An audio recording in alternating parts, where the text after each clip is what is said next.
Olá, sou Marcos Ferraz e esse é o nosso canal Farmacologia. Vamos agora entrar na terceira parte dos antipsicóticos. Vamos conversar sobre os agentes conhecidos como antipsicóticos atípicos e também ASD, isto é, antagonistas de serotonina e dopamina. Muito bem, mas antes vamos fazer uma recapitulação, recordar é viver. Lembrem que eu disse para vocês que os neurolépticos são aqueles fármacos que bloqueiam D2 e controlam os sintomas positivos da psicose. Então, dividir os fenotiazínicos, nas butirofenonas, nos tioxantenos. Todos eles bloqueiam D2 na via mesolímbica e provavelmente na via também que parte para o estriado dorsal, ok? Mas fazem aquele bloqueio nigroestriatal que provoca a CEP. E também aquele bloqueio tuberoinfundibular que provoca a hiperprolactinemia. Bom, né? Gerando ganho ponderal, disfunção sexual. E também são empregados como antieméticos pelo bloqueio na área pós-extrema. Muito bem. O que mais que a gente viu? Vimos também, na primeira conversa, né, que a gente classifica os sintomas da psicose como sintomas positivos, aquele ligado à hiperatividade dopaminérgica na via mesolímbica, mas a gente falou que também envolve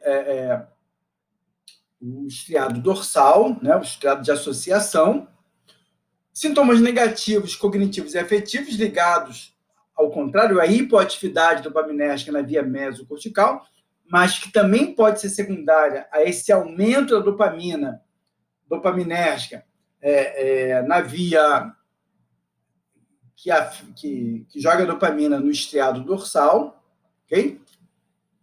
Vimos que os antipsicóticos bloqueiam receptores D2 da dopamina.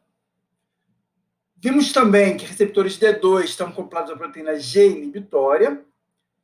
E, ora, esses receptores D2, eles são expressos, sobretudo, em neurônios GABAérgicos, que constituem, né, aquelas células MSN, aquelas células do estriado, que vão se projetar para o tálamo e que constituem, de certa forma, o freio ou o filtro talâmico. E vimos que um excesso de ativação D2 provoca excitação psicose. Vimos ainda, eu não coloquei aqui, que alguns autores relacionam todos os sintomas positivo, negativo, cognitivo e afetivo da psicose a uma hipoatividade glutamatérgica, né? Uma redução de receptores NMDA, e isso levaria, então, à redução da dopamina mesolímbica, ao aumento da dopamina mesolímbica e à redução da dopamina mesocortical. Muito bem. Outra coisa que nós vimos é que o principal efeito adverso dos antipsicóticos é a CEP, e que é difícil separar a CEP do efeito antipsicótico, né? O limiar para o efeito antipsicótico estaria muito próximo do limiar para a CEP e também para o efeito de hiperprolactinemia. Isso é uma limitação dos neurolépticos, né? Os efeitos adversos são terríveis. Vimos ainda as vias dopaminérgicas, né? A via mesolímbica, a via nigroestriatal e a via mesocortical, afetando o córtex pré-frontal dorso lateral, ligado à cognição e às funções executivas, e o córtex pré-frontal ventromedial, ligado aqui, então, ao afeto positivo, ligado às emoções. Muito bem. E aí nós chegamos ao paradigma cruel da esquizofrenia. Se a gente não trata, segundo alguns autores, a doença evolui com lesão progressiva frontotemporal e de estruturas límbicas, levando à despersonalização e, na verdade, a uma doença do existir. Né? Porque se a cada crise a pessoa volta no estado inferior, perdendo cognição, perdendo capacidade, as funções executivas, perdendo a capacidade de interagir com o ambiente, ele vai deixando de existir. Isso estaria ligado à lesão, né, frontotemporal. Muito bem. Se eu trato, os efeitos adversos são insuportáveis, né? A síndrome extrapiramidal é terrível. Além do que, alguns pacientes podem evoluir com a síndrome maligna, que pode levar à morte, e a DT, que pode levar à incapacitação. Sem contar que esta lesão frontotemporal também tem sido relacionada por outros autores ao uso do fármaco. Então, a gente fica numa sinuca de bico. O que fazer em relação à psicose? Bom, mas eis que surge uma luz no fim do túnel. Seria essa luz o trem-bala da colina? Não, até porque o meu time não está muito bem no campeonato. Bom, a questão é que existem fármacos chamados de antipsicóticos atípicos ou antipsicóticos ASD, antagonistas de serotonina e dopamina, que parece que resolvem alguns dos problemas dos neurolépticos. Não provocam CEP, não é bem assim, né? Em geral, eles também podem, dependendo do fármaco, claro, eles podem provocar CEP, mas, em geral, a CEP provocada pelo ASD é melhor tolerada pelo paciente. Não dá para o paciente suportar. E lembrem, o neuroléptico costuma piorar os sintomas negativos. Ele controla sintomas positivos, mas ele piora a cognição, ele piora os sintomas negativos, as funções executivas, a cognição e por aí vai, ok? E o ASD promete que pode melhorar, produzir alguma resposta naqueles pacientes com sintomas negativos. Bom, o que caracteriza o ASD é que ele tem elevada potência para bloquear D2, mas, sobretudo, para bloquear receptores 5-HT2A da serotonina. E a gente vai ver daqui a pouquinho que esses receptores, eles regulam a liberação de dopamina. Além disso, os ASDs são uma farmácia, porque eles também bloqueiam outros receptores da serotonina, outros receptores da dopamina, receptores muscarínicos, receptores H1 da histamina, e também podem ter propriedades antidepressivas, ao bloquear o transportador de norepinefrina, o NET, alguns livros usam o termo NAT, e também o transportador de serotonina, o SERT. Então, vamos conhecer, então, quem são essas drogas. Mas eu primeiro queria apresentar para vocês um modelo para explicar por que essas drogas, ao bloquearem 5-HT2A, elas vão provocar menos CEP e podem provocar alguma resposta em pacientes com sintomas negativos, ok? Isso tem a ver com bloqueio 2A, mas, claro, também tem a ver com bloqueio muscarínico. Vamos ver aqui nesse esquema. Aqui eu estou representando as 3 vias que a gente comentou. Aqui a via nigroestriatal, né, dopamina da substância negra vai ser jogada lá no estriado dorsal. A via mesolímbica, que vai jogar dopamina em várias estruturas do sistema límbico, incluindo o estriado ventral, o núcleo accumbens, mas também septo, amígdala, por aí vai. E a via mesocortical, onde a dopamina é jogada no córtex pré-frontal. Muito bem. Então, jogamos dopamina. Ela vai, em cada uma dessas vias, são vias diferentes, claro que eu botei aqui como se fosse uma coisa só, mas são neurônios diferentes. Então, no estriado, a dopamina promove um controle da motricidade, ok? Sobretudo para iniciação de um movimento voluntário automático. Aquele movimento que a gente quer realizar, ele é voluntário, mas que é automático. Por exemplo, eu estou andando na rua, aí aparece uma bola de futebol, eu nem penso, vou lá e chuto. Geralmente eu faço gol. Beleza. A dopamina no estriado ventral, não apenas no sistema límbico, né, que ela tem muitas outras funções, mas ela vai regular aquele freio talâmico que eu mostrei para vocês. E no pré-frontal, ela promove o afeto positivo na região ventromedial e a volição, né, o planejamento, a cognição e as funções executivas no pré-frontal dorso lateral. Beleza. Então, seria o papel da dopamina. O DAT, então, é uma TPase, vai tirar a dopamina do sistema. Mas aqui eu tenho um excesso de dopamina na via mesolímbica. Então, isso estaria ligado aos sintomas positivos da psicose. Muito bem, nesse modelo aqui, eu estou ignorando o estriado dorsal dos sintomas da psicose.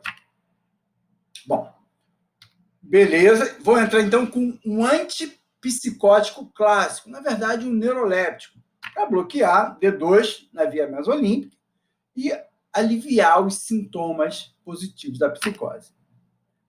Mas aí deu ruim, porque o neuroléptico também bloqueia as outras vias. Então, ele vai ter ação antipsicótica, que eu desejo, mas vai provocar a CEP e vai piorar aqueles sintomas cognitivos, negativos e até afetivos, também ligados à psicose. Muito bem. Onde é que entra, então, o ASD? O ASD, ele vai fazer a mesma coisa, vai bloquear D2. Só que esse bloqueio 5-HT2A, vai aumentar a liberação de dopamina. E aí, aumentando a liberação de dopamina, o que vai acontecer é que eu vou ter ação antipsicótica, mas como aumentou a concentração de dopamina, a própria dopamina vai deslocar o ASD do receptor na via mesocortical e na via nigrostriatal. Gente, eu estou apresentando para vocês um modelo, não é uma verdade absoluta. Vamos entender melhor como o receptor 2A da serotonina, que é um receptor excitatório, né, aumenta o AMP cíclico, aumenta o cálcio na célula, como ele diminui a liberação de dopamina. Simples. Interagindo com interneurônios GABAérgicos. Então, aqui tem um interneurônio, uma célula espinhosa aqui, que vai liberar GABA, esse Gzinho aqui, ok? Então, quando eu libero, eu vou liberar, então, o GABA vai ativar esse receptor GABA-A, vai fazer entrar cloreto aqui dentro, e isso produz inibição na liberação de dopamina. Muito bem, liberei dopamina, né? E aí produzo o controle motor na via nigrostriatal e as ações cognitivas e afetivas na via mesocortical, ok? A liberação de dopamina, muito bem. Mas essa dopamina é regulada por GABA. Bom, vamos lá. O que vai acontecer, então, que a serotonina, quando ela se liga em receptor 5-HT2A, ela aumenta a liberação de GABA. Ora, aumentando a liberação de GABA, a gente freia a liberação de dopamina. Então, eu tenho um balanço dopamina-serotonina. Aliás, gente, esse balanço é bastante comum em muitas áreas do encéfalo. Okay? A gente vai discutir isso quando nós falarmos de fármacos que afetam a função sexual. Muito bem. É aqui que vai entrar o ASD. Entrei com antipsicótico, eu queria bloquear a via mesolímbica. Reparem, aqui eu não estou representando a via mesolímbica, porque nesse modelo, esse circuito serotoninérgico não reduz dopamina mesolímbica. É um modelo, não está bem estabelecido que isso é uma verdade absoluta, ok? Mas vai entrar com o neuroléptico e, ao mesmo tempo que ele bloqueou a via mesolímbica, ele bloqueia a via nigrostriatal, portanto, receptor D2 no estriado dorsal, o caudado e o putame, e também bloqueia a via mesocortical, então agravando aqueles sinais negativos, sintomas negativos, né, da psicose. Muito bem. Entrei com o ASD, olha que bonitinho, ele bloqueou a via mesolímbica, que é o que a gente quer, e ele vai bloquear também D2 nas outras vias. Mas como ele também é antagonista de serotonina, ele vai bloquear receptor 5-HT2A. Com isso, vai diminuir a liberação de GABA. Ora, diminuindo a liberação de GABA, o que vai acontecer é que eu aumento a liberação de dopamina. E é essa dopamina que foi liberada que vai deslocar o próprio ASD do receptor. Por isso que, na teoria, eu não vejo a CEP.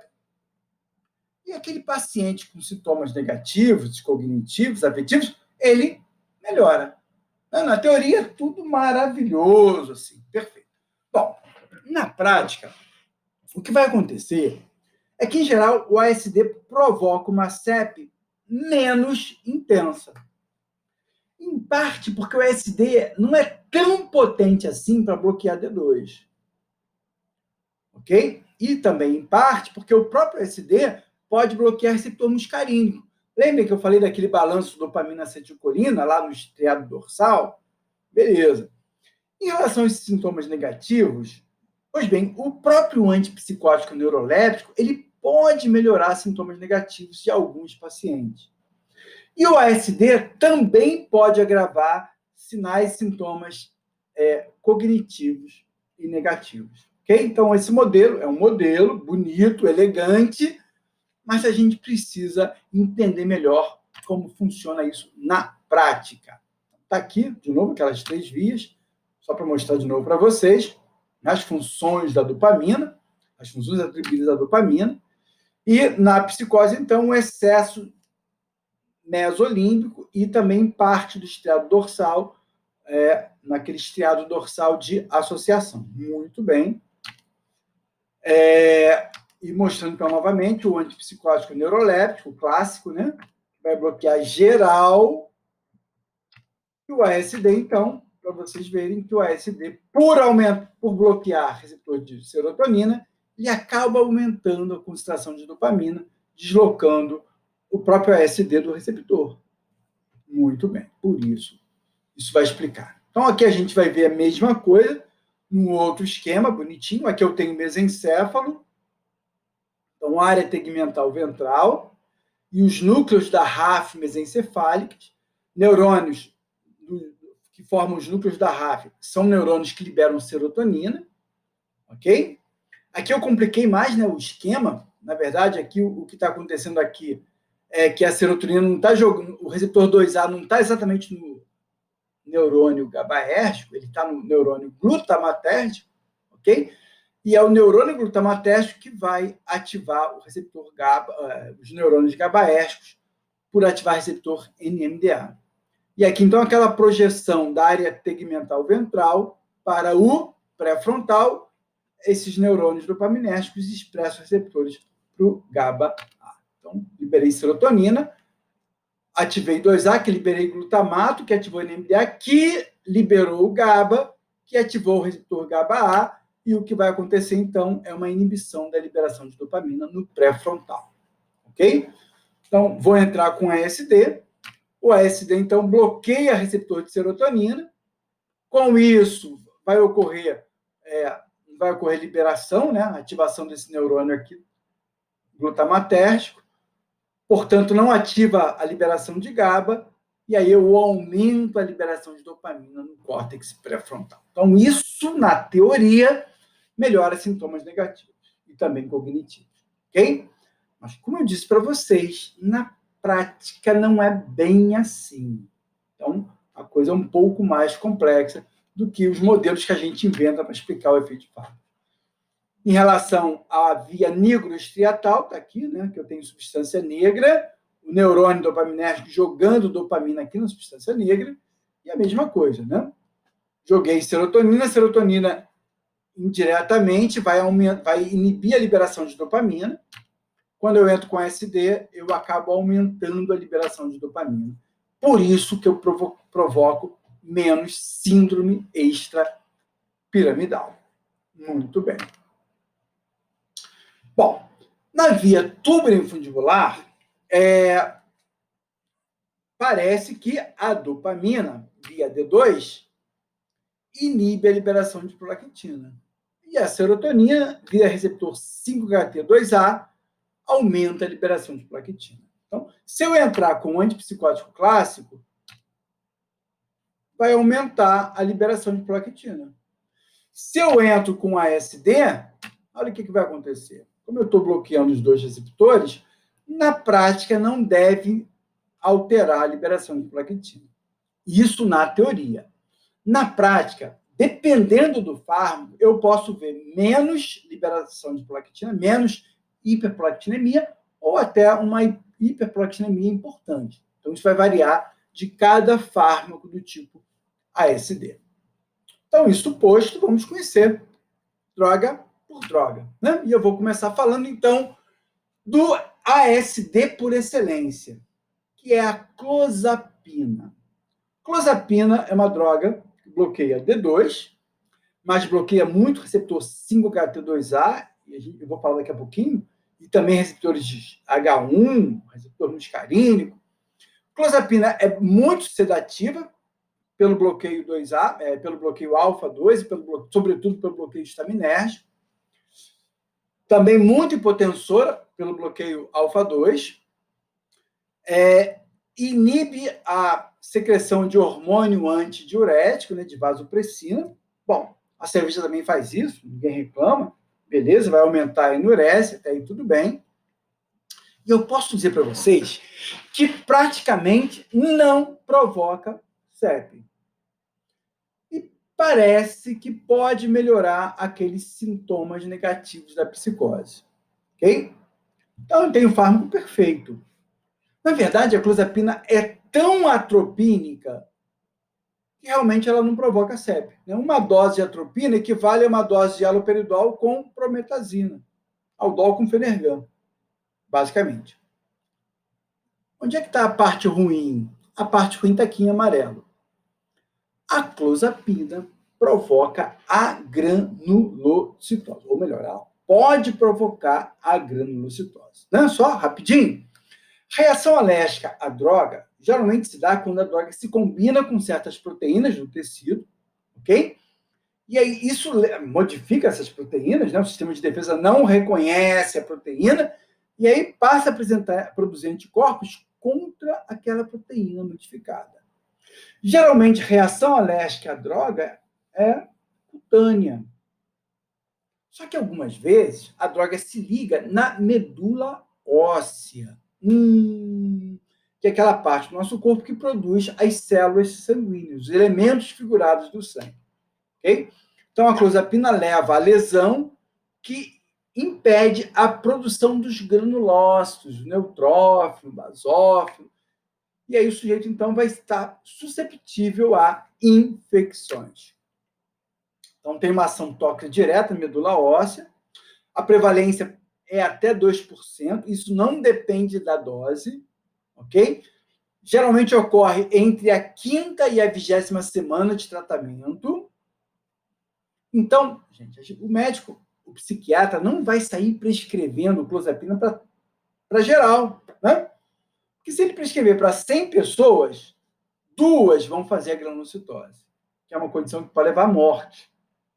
Então, ele vai deixar a clozapina para aqueles pacientes que não toleram os outros antipsicóticos. Então, lembra que eu falei para vocês? Paciente está fazendo neuroléptico ou outro ASD, e depois de alguns anos de tratamento, ele começa a fazer aquele tremor perioral, que é um sinal que ele vai desenvolver a discinesia tardia. Bom, e aí o que eu faço? Eu vou ter que suspender o neuroléptico, e aí eu posso pensar em clozapina como alternativa. Só que nas primeiras 18 semanas, esse paciente vai ter que fazer exame de sangue toda semana. Ok? Após 18 semanas, é bom fazer um exame de sangue uma vez por mês. E ainda assim, a gente fica de olho nele. Se de repente ele fez exame de sangue, deu tudo ok. Fez o exame de sangue hoje, aqui por acaso é uma segunda-feira. Digamos que ele fez o exame de sangue no sábado, ou na sexta-feira saiu o resultado. Estava tudo ok. Aí ele liga para o médico, na segunda, dizendo, eu estou com uma febre, estou com um quadro gripal, ok? Aquele febre, mal-estar, infecção das vias aéreas superiores. Bom, nessa época agora a gente pensaria em Covid, né? Mas nesse paciente aqui, com essa síndrome gripal, o médico vai chamar ele no hospital. Para fazer o quê? Para fazer contagem sanguínea completa, para fazer controle hematológico. Por quê? Vai que é a reação à clozapina, ok? Digamos que confirmou que ele está fazendo a granulocitose. Suspende o fármaco, deixa esse cara isolado no hospital, ok? Vai tomar estimulante da medula óssea e vai tomar antibiótico pesado, que é o que a gente chama de tratamento agressivo de infecções. Ok? Então, clozapina é uma droga maravilhosa, mas que requer esse cuidado. Então, não é uma droga de não é padrão ouro, assim, não é droga de primeira linha. A gente vai deixar a clozapina reservada para aqueles pacientes que não toleram ou não podem usar outros medicamentos. Então, aqui eu tenho a farmácia da clozapina, né, a farmacologia da clozapina, potente antihistamínico, potente bloqueador alfa-1, potente antagonista 5-HT2B e potente antagonista muscarínico. Esse efeito atropínico da clozapina que faz com que ela não provoque a CEP, provavelmente, ok? Bom, também é bastante potente aqui, né? Está em ordem hierárquica de potência. Também bastante potente é a ação antagonista 2A, 5-HT5, 2C, alfa-2C, M4, alfa-2B, D4, 5-HT7, M3, alfa-2A e M2. Ok? E também, aí com menor potência, mas ainda assim bastante potente, antagonista 5-HT1A, 5-HT3. Tá aqui, ó, botei aqui em azul mais escuro para vocês notarem. Aqui que é o efeito antipsicótico, né? Pelo menos do modelo clássico. Também bloqueia outros receptores da dopamina e da serotonina. Aqui a estrutura química da clozapina é esse fármaco que eu falei para vocês. Bom, aqui eu coloquei algumas outras características da clozapina, risco de convulsão elevado, sobretudo com uma dose alta. Então, cautela naquela pessoa com história de convulsão. Também risco alto de miocardite. Ganho ponderal. Aqui a gente pode acreditar o efeito antihistamínico, né, o aumento do apetite, ok? E aí risco de efeito metabólico. Bom, maior eficácia, né? E talvez mais eficaz e com mais efeitos adversos em todos os ASDs. Aqui é o que eu coloquei, o ganho ponderal ligado ao bloqueio H1, mas também parte ao 5-HT2C, muito sedativa pelo bloqueio muscarínico, sobretudo estaminérgico e também alfa-1.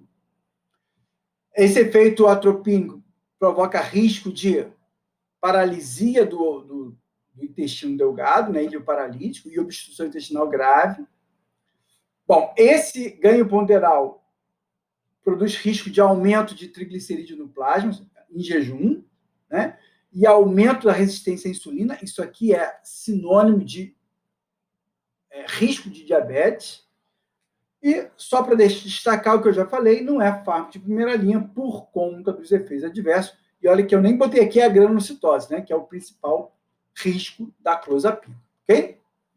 Bom, aí então uma ducha de água fria, né? Um ASD maravilhoso, mas com tanto efeito adverso. E aí então surge uma clozapina que não causa a granulocitose, que é a olanzapina. Tá bom. Olanzapina não é uma clozapina, né? Não é tão potente quanto a clozapina, mas é muito potente também. Para vocês terem uma ideia, eu disse para vocês que numa crise aguda de psicose, o paciente com uma agitação psicomotora intensa, a gente vai pensar em neuroléptico. Ok? Já estou logo adiantando aqui. O ASD é muito importante para uso ambulatorial, não para uso numa crise aguda de psicose. Ok? Mas a olanzapina, ao contrário, como a clozapina. Tanto a clozapina quanto a olanzapina podem ser empregadas para tirar o paciente de uma crise, de um surto agudo. Ok? Então, também agem muitos receptores, vou mostrar melhor no próximo slide. Bom, isso aqui é o que a olanza promete. Reduz a atividade de neurônios A10, mesolímbicos, área tegmental ventral, sem afetar a área 9, substância negra. Tá. Promete, mas cuidado, não cumpre totalmente. Por quê? Embora a gente vai ver bem menos CEP com a olanzapina, a gente pode ver sinais, sintomas de síndrome extrapiramidal, tá certo? Então, vai reduzir a atividade de A10 mais do que A9, mas a gente vai ver também redução de atividade de A9. Porque eu não descarto o risco de discinesia tardia nem de síndrome neuroléptica maligna com olanza. É bem menos comum com olanzapina do que com neuroléptico, sem sombra de dúvidas. Bom, mas quais seriam, então, os grandes efeitos adversos da olanzapina? Sedação, efeito antihistamínico, ganho ponderal, o efeito histamínico, e aqui o mesmo problema da clozapina. Hipertrigliceridemia, ou seja, aumento de triglicerídeo no plasma, que pode levar a diabetes. Hipertriglicemia, resistência à insulina, que pode cursar como diabetes. Tá claro, gente. Estou dizendo para vocês que o paciente apresenta um quadro de esquizofrenia. O médico vai tratar a esquizofrenia com olanzapina e, durante o tratamento, ele se torna diabético por conta da medicação. É isso que eu estou dizendo. Apesar de ser um ASD, a olanza provoca bastante aumento de prolactina. Okay? Então, aquele efeito de dor na mama, ginecomastia em homens e galactorreia, a gente pode ver também durante o tratamento com olanzapina. Olanzapina, que é estrutura química, muito antihistamínico e faz um bloqueio 2A muito importante. Okay? A maior potência é bloquear esses receptores. Também é potente para bloquear o 5-HT2,5, que saiu o 2A de novo, né? D4, o M4, o 2B, ok? E também é muito potente bloquear D2. Isso explica, então, por que eu posso tirar o paciente de uma crise, de um surto psicótico, usando olanzapina. Também faz o bloqueio alfa-1, D3, M2, M3. Isso aqui explica a redução da CEP, ok? E outros receptores aqui com uma potência menor um pouquinho.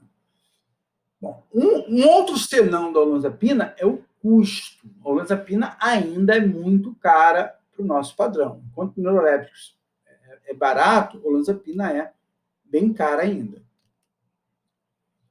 Muito bem. Uma característica, assim como a haloperidol é metabolizada pelo CYP1A2, então, os níveis plasmáticos dela vão diminuir se o paciente fuma. Então, vai ter que aumentar a dose da olanzapina, né? Tem 3 formulações, 2,5, 5, 10 miligramas. E outros fármacos, como a carbamazepina, também reduzem níveis plasmáticos de olanzapina. Tem risco de lesão hepática, né? Já falei, tem que ter cuidado quando há risco de síndrome maligna, febre alta ou de cinesia tardia.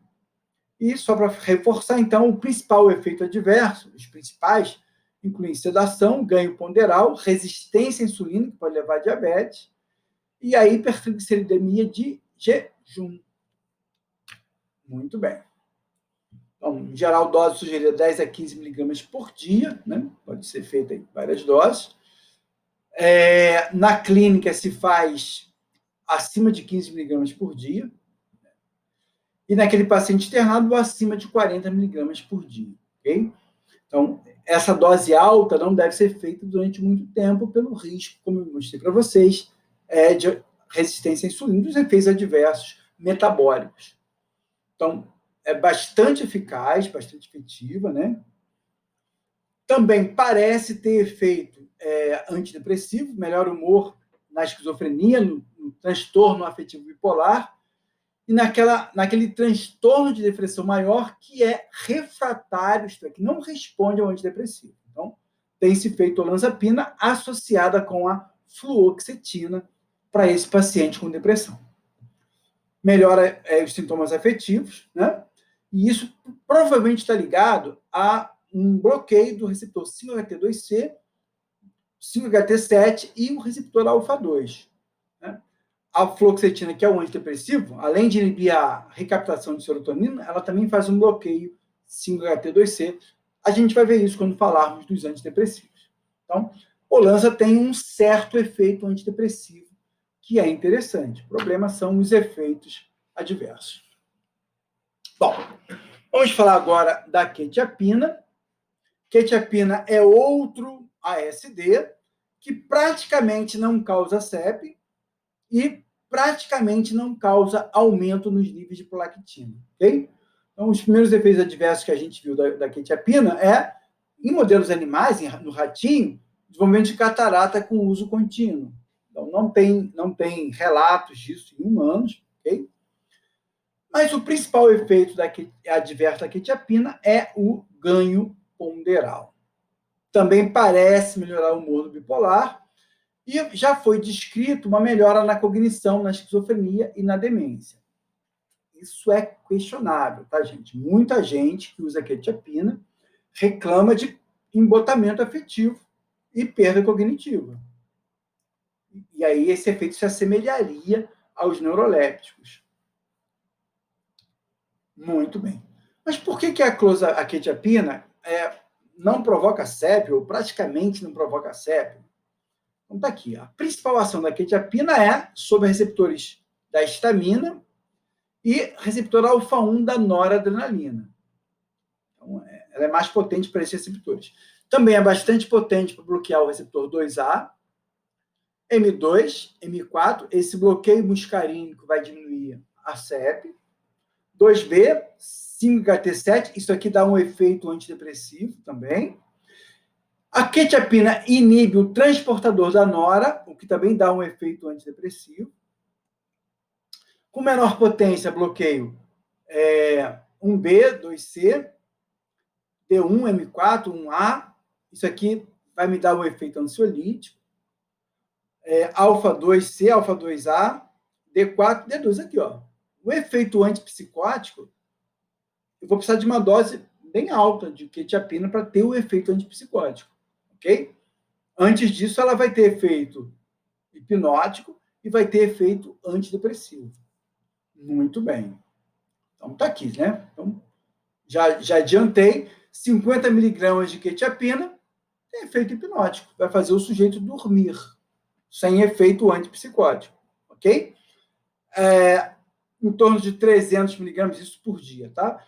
300 miligramas por conta das ações de 2A, do bloqueio da captação de noradrenalina, do bloqueio 5-HT7 e pelo bloqueio muscarínico, isso aqui vai conferir a quetiapina uma ação antidepressiva. Então, vocês podem ver prescrição de quetiapina como antidepressivo naquele paciente que não responde aos antidepressivos clássicos. O efeito antipsicótico eu consigo com uma dose de 800 miligramas por dia. Então, uma dose bem maior. Muito bem. Outro ASD importante é a risperidona, da família Dona. A risperidona, ela é muito sedativa, bloqueio o efeito antihistamínico, também é bastante hipotensora, bloqueio alfa, e ela provoca tanta SEP que alguns autores consideram a risperidona como neuroléptico. A risperidona seria a transição entre o neuroléptico e o ASD. Aqui nós vamos considerar a risperidona como um ASD, ok? Também produz ganho ponderal, também provoca resistência à insulina e, portanto, pode provocar diabetes. Muito bem. Uma coisa que eu esqueci de falar, todo ASD, eu estou falando do efeito antidepressivo, tal, hipnótico, né? Sedativo, mas todo ASD estabiliza o humor do paciente bipolar. Tá? Então, vocês vão ver muita prescrição de risperidona para paciente bipolar como estabilizador do humor. Tá. Risperidona tem potência D2, mas tem mais potência em 2A, alfa-1, 5-HT7 e alfa-2C. Também a relativa potência em receptor D3 e D4, e nos outros receptores ela também bloqueia, também produz outras ações. Muito bem. Bom, todos esses fármacos ASD que eu estou mostrando provocam ganho ponderal e resistência à insulina. Então, nós chegamos ao primeiro fármaco também da família Dona, mas que, ao contrário da risperidona, não tem ação antihistamínica. E, por ser ASD, possui baixo risco de SEP. A gente vê uma SEP de menor intensidade, melhor tolerada, com a ziprasidona. Também estabiliza o humor no paciente bipolar. Bom, há relatos que ela melhora a cognição, isso aí é controverso, como eu disse para vocês. Todo antipsicótico pode provocar certo embotamento cognitivo e afetivo, isso vai variar de pessoa para pessoa, tá certo? Bom, a ziprasidona, ela praticamente deixou de ser prescrita por conta do aumento do QT, do risco de arritmia. Isso foi revisto e parece que ela não é dos fármacos que mais provoca aumento de QT. Então, ela voltou a ser prescrita. E ela também tem ações antidepressivas interessantes, pelo bloqueio 5-HT2C, 5-HT7, 5-HT1B, 1D e pelo bloqueio alfa-2. E também por ser um agonista parcial do receptor 5-HT1A. E, olha, ela também inibe NET-CERT. Na verdade, ela é um bloqueador fraco, um inibidor fraco. Não é potente igual a quetiapina para NET, nem igual a fluoxetina para CERT. Mas isso acaba dando a ela algum efeito, teoricamente, claro, né? Algum efeito antidepressivo. Então, ziprasidona, bloqueio 5-HT2A, 1B e D2, com bastante potência. Eu botei D2 em azul só para destacar como efeito antipsicótico. E ação em outros receptores em menor potência ainda. Repare, o efeito antihistamínico ocorre em menor potência, talvez menos do que está aqui, né?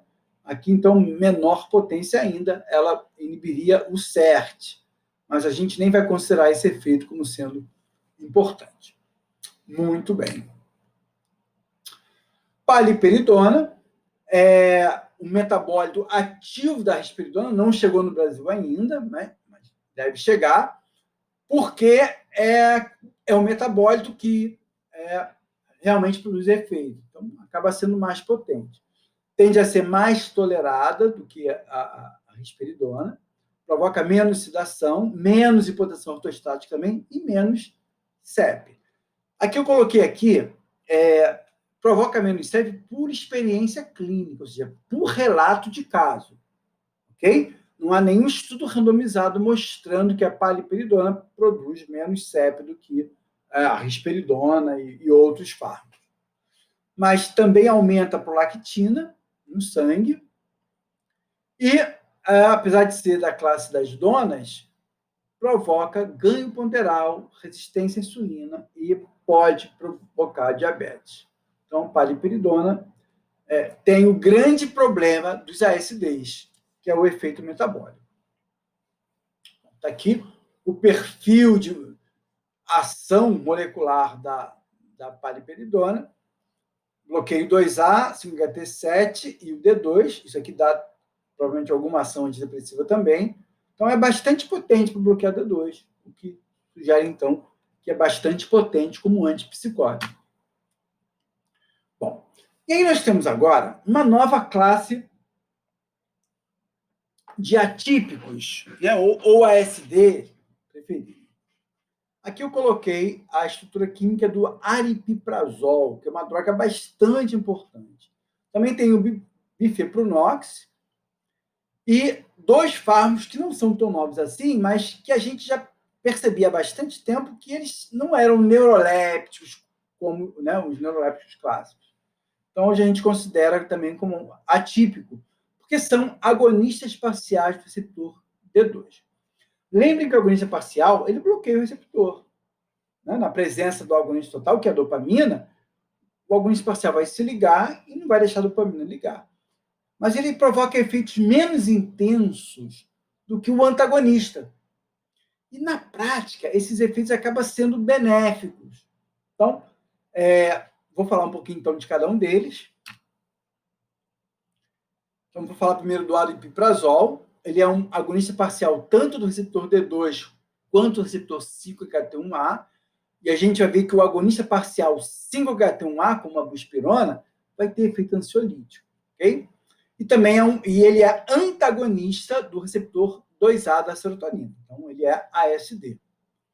É indicado tanto para esquizofrenia como para estabilizar o humor do paciente com transtorno bipolar. Provoca alguma constipação intestinal, alguma CEP. Em geral, essa CEP do aripiprazol é bem melhor em termos de tolerabilidade do paciente, o paciente tolera melhor, provoca alguma sedação, né, faz um bloqueio alfa-1, então pode causar hipotensão postural com risco de taquicardia. Então, atentar para o paciente com risco de queda. Okay? Então, ele reúne ações antipsicóticas e ações antidepressivas. Então, aqui eu tenho agonista parcial D2, D3 e 1A, e o potente efeito antagonista é 2A, 2B e 5-HT7. Esse efeito aqui podia estar aqui também, né? Porque tem ação antidepressiva. O bloqueio 1A e 2A, e o efeito agonista, aqui saiu errado o D2, né? Mas é o D1 e o D3. Muito bem. Também agonista parcial. Está aqui o aripiprazol. Bom, a amisuprida e a supirida são usados, são bastante antigos, são usados há bastante tempo, sobretudo em pediatria. Né? Há uma formulação de supirida com bromazepam, que é o benzodiazepine, e aí, claro, não teria ação antipsicótica. A ação antipsicótica teria que usar uma dose maior, são menos potentes. E funciona bem em pediatria, na psicose da infância, por exemplo. Bom, e aí vocês vão dizer, mas reparem só, uma droga que aumenta a prolactina e que, portanto, interfere com hormônios sexuais, é legal dar isso para uma criança que está em fase de formação? Claro que isso é questionável, mas na prática se considera seguro, claro, sempre colocando no balanço risco-benefício. Tá? Então, isso tem sido feito tanto a amisuprida quanto a supirida, também na psicose da infância. Muito bem, então está aqui. A amisuprida é agonista parcial D2, é antagonista D3 e 5-HT7. A supirida bloqueia D3 e D2, e se a gente faz uma dose baixa, ela atua como agonista parcial D2. Então, na verdade, apesar de a gente chamar de ASD, nenhum dos dois fármacos tem ação antagonista 2A e 1A, como os outros ASDs.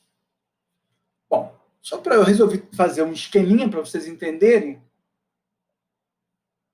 por que o bloqueio 5-HT7, tem efeito antidepressivo. Né? Então, quando a gente falar dos antidepressivos, eu vou dizer que o antidepressivo aumenta a liberação de serotonina no córtex pré-frontal.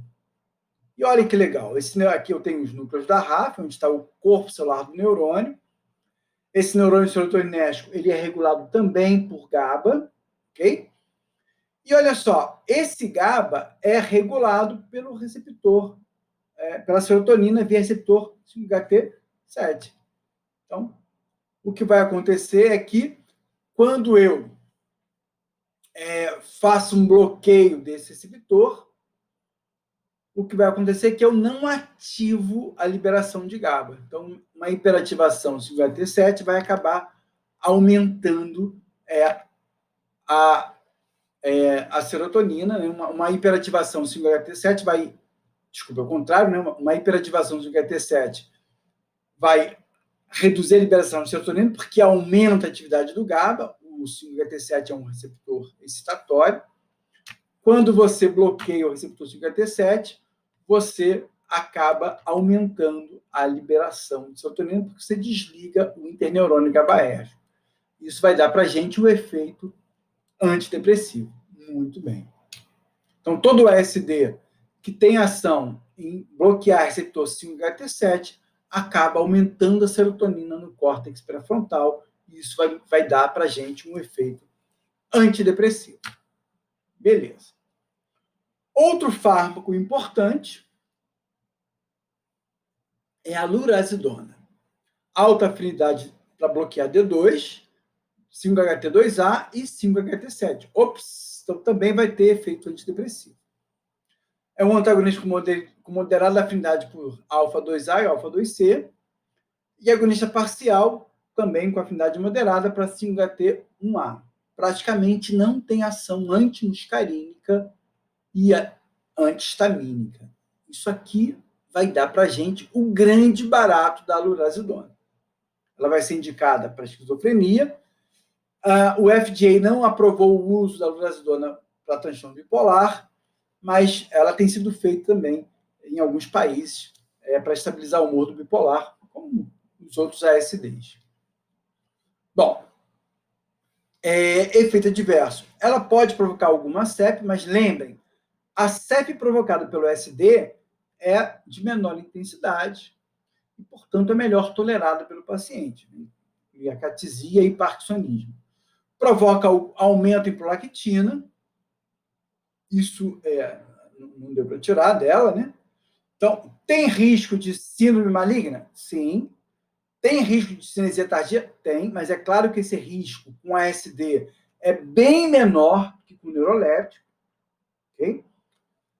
Bom, esse efeito de dislipidemia e ganho ponderal pode aparecer, mas ele costuma ser bem menor que com outros ASDs. Mesma coisa, o risco de hiperglicemia, diabetes, cetoacidose, como a hiperosmolar, o risco é bem menor que com outros ASDs.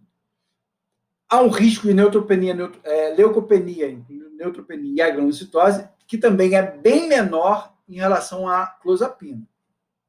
Hipotensão postural. E como todo ASD, apesar do ASD prometer melhora cognitiva, na prática o que a gente vê é perda cognitiva. Além disso, a lurasidona reduz o limiar de convulsão e pode provocar efeitos como disfagia e hipertermia. Esses efeitos são mais raros. Bom, contraindicada, né? Para quem é hipersensível, botei isso aqui só para a gente lembrar. Se você é alérgico a dipirona, não use dipirona. Simples assim, ok? Inibidores potentes do CYP3A4, aqui uma lista de fármacos que vão aumentar os níveis plasmáticos da lurasidona. Então, são interações medicamentosas que devem ser evitadas, ok? E os indutores fazem o contrário, né? Vão reduzir os níveis plasmáticos da lurasidona, é o caso dos clássicos que vocês conhecem, rifampicina, carbamazepina, fenobarbital, fenitoína e o hipérico. Também podem reduzir níveis plasmáticos da lurasidona. Aqui uma pequena lista de fármacos que ainda não chegou no Brasil, também são ASDs, mas devem chegar, só por curiosidade. E aqui eu vou trazer para vocês, então, um estudo publicado em 2017, comparando os antipsicóticos atípicos em relação à prática clínica, ok? Muito bem. Então, vou mostrar para vocês, então. Eu estou vendo aqui, o primeiro efeito é ganho de peso. Então, notem que o neuroléptico potente por excelência, o haloperidol, praticamente não provoca ganho de peso, né? Algum pequeno ganho de peso, mas não é muito significativo. Ziprasidona, lembra que eu falei para vocês que não causa, reduz o risco de diabetes também, e a lurasidona também. Então, duas drogas da família dona que são seguras quanto ao risco de efeito metabólico. Aripiprazol, relativamente seguro, amisulprida também. Daqui vai aumentando, de paliperidona, risperidona, quetiapina, clorpromazina, que é o neuroléptico, fenotiazínico, a gente já viu na aula passada, e olanzapina. Olanzapina é o campeão, né? De efeito metabólico. Mais ganho de peso com a droga. Muito bem. Então, é o risco grande de diabetes, que é maior com olanzapina, menor com haloperidol, ziprasidona, lurasidona e aripiprazol. Aqui eu botei os outros efeitos tudo num pacotão aqui. Aqui a gente está vendo síndrome extrapiramidal, né? A sigla do inglês. A gente está vendo que a clozapina não provoca CEP, ok? E que o haloperidol provoca muita CEP. Então, aqui eu tenho os extremos. Então, os ASDs, olanzapina, quetiapina, o aripiprazol, são drogas que a lurasidona até que provoca alguma CEP maior, mas não se compara com a CEP provocada pelo haloperidol, ok? Em relação à prolactina, aripiprazol não aumenta a prolactina, quetiapina também praticamente não provoca. E risperidona provoca bastante aumento de plaquetina. Okay? Olanzapina, menos, mas esse estudo mostrou que é baixo, né, o índice de hiperplaquetinemia, mas tem relatos de hiperplaquetinemia com olanzapina. Okay? Aqui é o intervalo QT, que aumenta o risco de arritmia. Lurasidona é segura. Aripiprazol, que antes se considerava de risco, aqui nesse estudo está mostrando segurança. Ok? Ziprasidona, aqui aumenta aqui um pouquinho. Importante. E aqui não entrou, né, o tioxeno, que tem um risco absurdo. Sedação é grande com a clozapina, ok? Também é razoável com quetiapina, mas não se compara com a clozapina é bem mais sedativa. Olanzapina também nessa faixa. Amisuprida, baixa sedação. Aripiprazol, baixa sedação. Lurasidona, relativamente baixa sedação. Haloperidol, que a gente considera também menos sedativo, está aqui nessa faixa aqui, então, junto com risperidona. Ganho de peso. O ganho de peso, então, é esse gráfico que eu já tinha mostrado aqui, que eu resolvi separar, né, porque é o efeito mais importante dos ASDs. Então, está ele aqui de novo. Muito bem. Bom, aqui tem as diretrizes da Associação Britânica de Psicofarmacologia, a BAP, né, em relação a esse risco de ganho ponderal, distúrbio metabólico e diabetes, né, que aumenta o risco cardiovascular. Ok? Então, um estudo publicado em 2016 pelo Cooper e colaboradores, citando estratégias que podem ser empregadas para evitar esse risco de efeito metabólico. Então, primeiro, o médico deveria iniciar a terapia com uma droga de menor risco, aripiprazol, ziprasidona, lurasidona ou amisuprida. Repare, ele não está sugerindo começar com neuroléptico. A gente vai discutir isso daqui a pouquinho, tá? Porque, claro que eu estou evitando também a síndrome extrapiramidal. Nos casos de ganho ponderal, ou seja, eu comecei com outro fármaco, né? Comecei com olanzapina. O paciente está fazendo ganho ponderal, considerar a troca de medicação. Digamos que o paciente responde bem à olanzapina, e aí eu resolvo trocar por aripiprazol. Eu mostrei para vocês que a olanzapina é mais potente, né? É tão potente quanto o neuroléptico para bloquear D2. E aí o médico não consegue trocar a olanzapina pelo aripiprazol. O paciente não responde e tal. Então, considerar entrar com metformina. Metformina, ou até associar o aripiprazol. Aí você reduz a dose da olanzapina ou da clozapina, ok? Metformina é uma droga empregada no diabetes. Quando eu gravar a aula de farmacologia do diabetes, eu vou falar da metformina. Muito bem. Clozapina, lembrem, ela vai ser empregada naquele paciente que apresentou discinesia tardia ou tem risco de síndrome maligna. Aí eu vou pensar em clozapina. E um recado para o médico, e claro, o pessoal da enfermagem também, assegure-se de que o paciente está fazendo mudança no estilo de vida, incluindo uma dieta mais saudável e a prática de atividade física, pelo menos 4 vezes na semana, pelo menos por 30 a 40 minutos. Muito bem. Aqui, então, uma sugestão do Stoll, que é ensinar o errado. Como não trocar o antipsicótico. Então, o paciente está fazendo a medicação, aqui a medicação verdinha aqui, estou pensando em atípico, tá? Porque no ambulatório vão ser as drogas de escolha, hoje em dia, desde que o paciente possa bancar o tratamento, evidentemente. Ou, é claro, né, que no nosso caso, o SUS ele fornece medicamento. Então, precisamos fortalecer cada vez mais, lutar pelo SUS, para que ele possa continuar fornecendo medicamento para a população, sobretudo a população que não pode pagar.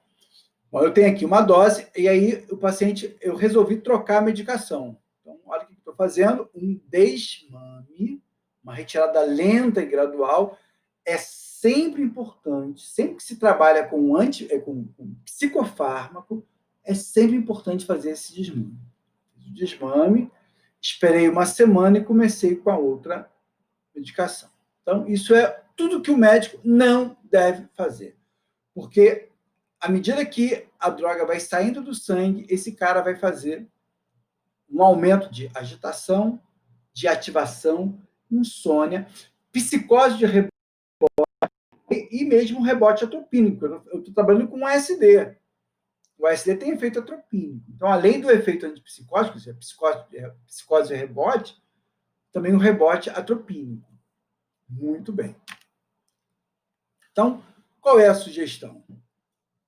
Estou fazendo... Primeiro que a gente sempre titula o antipsicótico. Né? O ideal é que você ajuste para menor dose eficaz. Você vai titular, vai aumentando a dose gradativamente, okay? Até chegar ao nível plasmático, ao menor nível plasmático efetivo. Ou seja, a menor dose que faz efeito. E a gente vai vendo que dá para reduzir a dose se eu uso alguns artifícios. Vou comentar isso com vocês, ok? Bom, mas aí esse medicamento é daquele que provoca ganho ponderal. Então, olha, eu vou desmamar esse fármaco 1, mas eu já começo com o fármaco 2. Está aqui o verde, porque azul e amarelo dá verde. Então, estou reduzindo o fármaco 1, ao mesmo tempo que eu estou aumentando o fármaco 2. E olha só, eu tenho aqui, nesse momento aqui, enquanto eu não tiro totalmente o fármaco 1, e eu só vou tirar o fármaco 1 quando aumentar a dose do fármaco 2, nesse momento aqui, eu tenho uma polifarmácia, que é aceitável. Aliás, gente, alguns pacientes respondem melhor à polifarmácia do que ao tratamento individual. Então, é uma coisa que o médico pode cogitar, ok? Aqui, ele fez o fármaco 2, o amarelinho, e o paciente também não respondeu bem, ele resolveu trocar pelo fármaco vermelhinho. Mesma coisa. Estou desmamando o amarelo e titulando o vermelho. Titular é aumentando as doses gradativamente. Tá? Por isso está aqui laranja. Também é um momento de polifarmácia, ok? Nesse caso aqui, o médico, então, conseguiu o ajuste com a droga aqui vermelha. Muito bem. Isso posto, podemos discutir as indicações dos antipsicóticos. Então, como o nome sugere, psicose. Então, esquizofrenia, ok? Num surto agudo, o médico pode optar pelo neuroléptico, pode ser o haloperidol, pode ser a clorpromazina, pode ser outro, ok? E associado a um atropínico, né, dependendo do neuroléptico, se for o haloperidol, é importante associar com atropínico, biperideno ou a prometazina. Se for, por exemplo, a levomepromazina, pode ser que não precise fazer, embora na prática acaba fazendo o atropínico. E aqui a dose, na crise aguda a dose é alta, e depois vai titular a dose para o tratamento ambulatorial. E aí o ideal é que faça a menor dose possível. E essa dose, gente, ela pode diminuir ainda mais, ou seja, mais do que está escrito nos livros de farmacologia, se a gente adota uma estratégia que a gente chama de diálogo aberto. O que é isso? Na nossa próxima conversa, eu vou apresentar essa estratégia para controle de psicose, ok? Com baixa dose de medicação. É uma estratégia que usa o dialogismo, que deve ser feita na casa do paciente e não no hospital, ou não no posto de saúde. E é uma estratégia que reúne o paciente, a família dele, um grupo de amigos, né, que formam a rede de atravessamentos, a rede de contatos desse paciente, ok? Claro, profissionais de saúde, o psiquiatra, o psicólogo, a psicóloga, a psiquiatra, né, o psiquiatra ou a psiquiatra, o pessoal de enfermagem, o enfermeiro, a enfermeira, o assistente social, a assistente social, quem tiver disponível. Claro que no mundo ideal seriam todos esses profissionais, na prática nem sempre é possível, mas é importante que o paciente com esquizofrenia tenha voz ativa, que ele possa se expressar nessa roda de conversa, nessa roda de diálogo.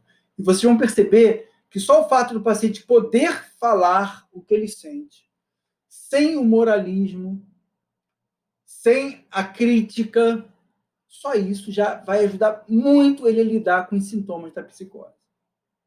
E aí, o fato dele lidar com os sintomas da psicose já melhora o quadro dele. Então, a própria alucinação pode diminuir ou pode ficar sob controle. Lembra, disse para vocês que a alucinação audioverbal geralmente faz ameaças, julga o sujeito, agride ou ordena, manda que ele faça coisas, muitas vezes que ele cometa violência contra outras pessoas. E muitas vezes ele consegue domar essa alucinação se ele pode falar dela. Esse trabalho começou na Finlândia e agora está no mundo inteiro. Já tem uma experiência aqui no Brasil muito interessante, numa cidade de Santa Catarina, chamada Jaraguá do Sul. E a gente vai falar um pouquinho disso na próxima conversa. Então, falei da esquizofrenia. Outra indicação é controle sintomático de transtorno de personalidade. Então, paciente com diagnóstico de transtorno borderline, ou transtorno narcisista, ou transtorno antissocial, entre outros, pode ter um alívio de sintomas com antipsicótico em baixas doses. Sempre que eu falar em dose baixa, eu estou pensando em ASD, tá certo? Por quê? Porque assim manda a indústria farmacêutica. Okay? Porque, imagine, estou supondo, tá, gente? Não tem nenhum trabalho mostrando isso, nenhum estudo que eu conheça, pelo menos, mostra isso. Mas, provavelmente, talvez eu pudesse tratar os sintomas de transtorno de personalidade com uma dose baixa de haloperidol. Só que o haloperidol já é muito barato. Uma dose bem baixinha do haloperidol talvez não fosse vantajoso para a indústria farmacêutica. Então, vocês não vão ver isso nem nos livros de farmacologia, nem nos livros de psicofarmacologia ou de psiquiatria. Então, todo mundo fala, então, em uso de ASD. Transtorno delirante persistente também pode ser beneficiado, né? Aqui a equipe médica e o pessoal da psicologia vai ter que decidir até que ponto precisa tratar esse transtorno delirante, mas ele pode responder também a dose baixa de antipsicótico, no caso, um ASD. Doses baixas de antipsicóticos também estabilizam o humor do paciente bipolar. Então, mais uma vez, ASD, não se fala em... pode pensar em neuroléptico de baixa potência, tipo os fenotiazínicos, né, clorpromazina. Mas, na prática, o que se usa é um ASD. Nós vamos ver isso na aula de transtornos afetivos.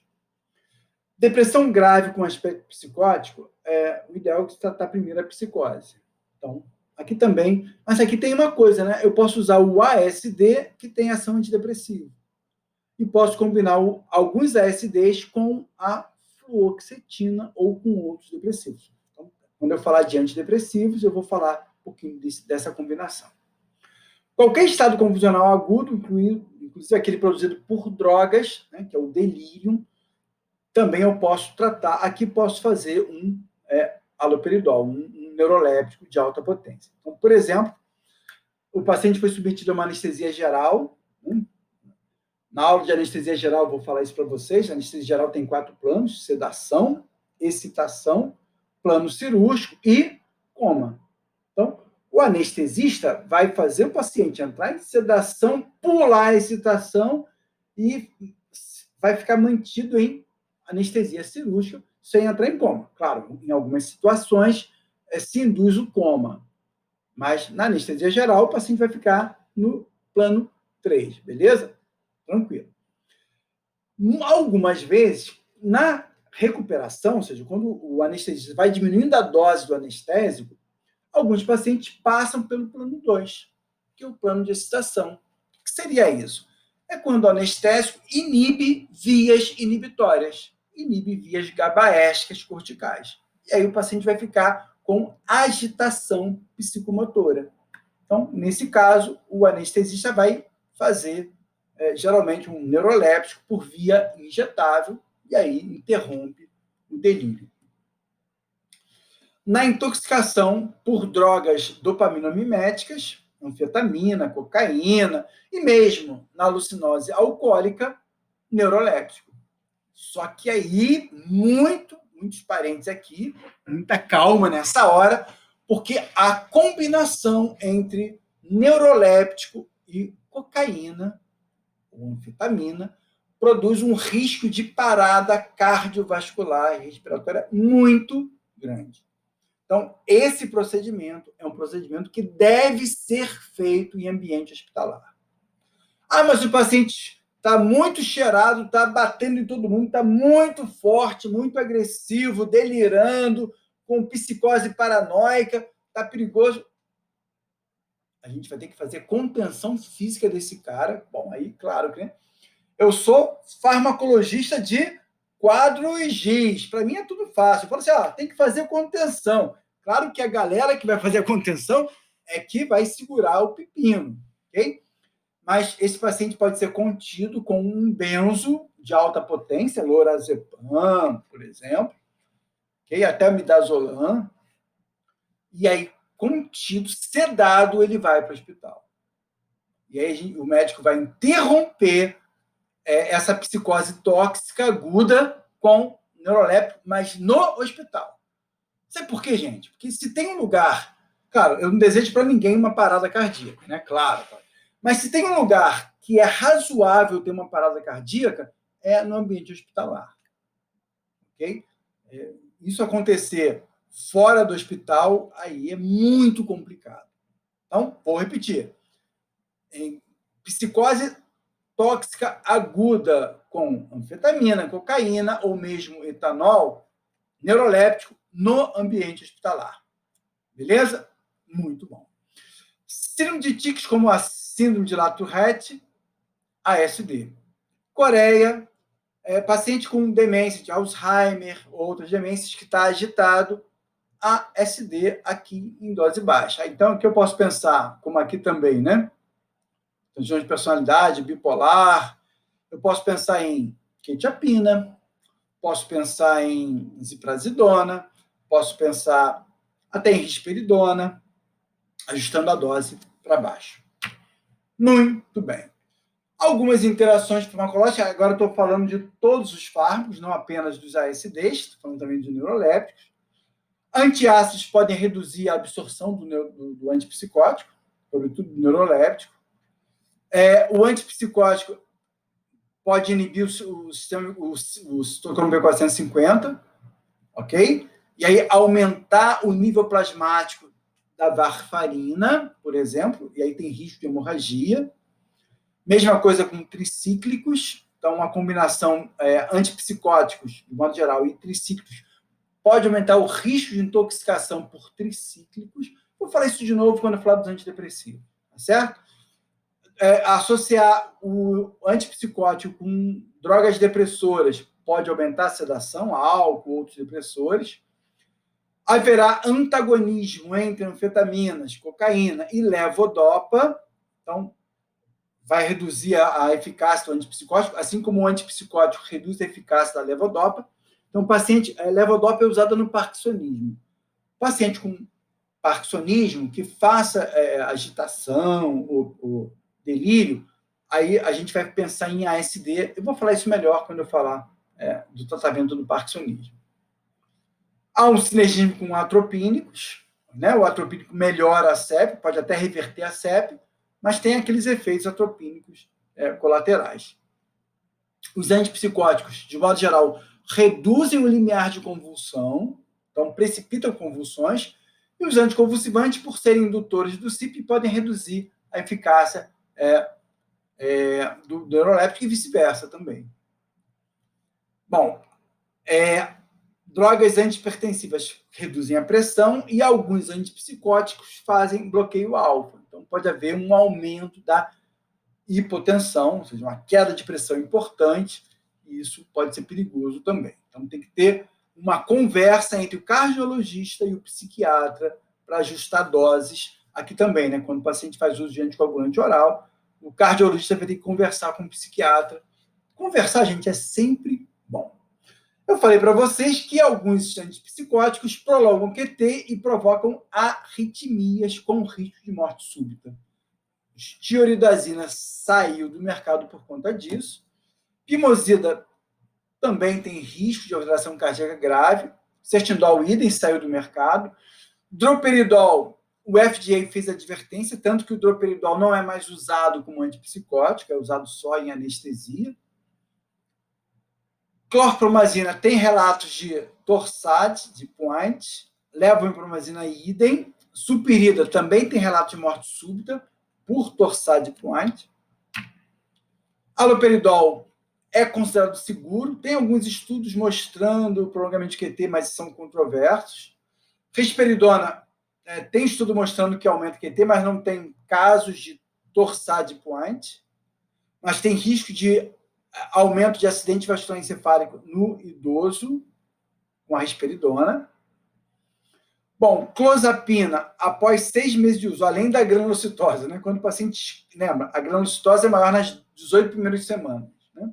O paciente escapou da granulocitose, 6 meses de uso, tem risco de morte súbita, miocardite aguda e cardiomiopatia. Saiu o cardio de novo aqui.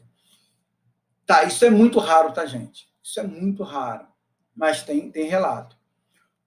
Olanza, quetiapina e amisuprida são considerados seguros quanto ao risco de prolongamento de QT.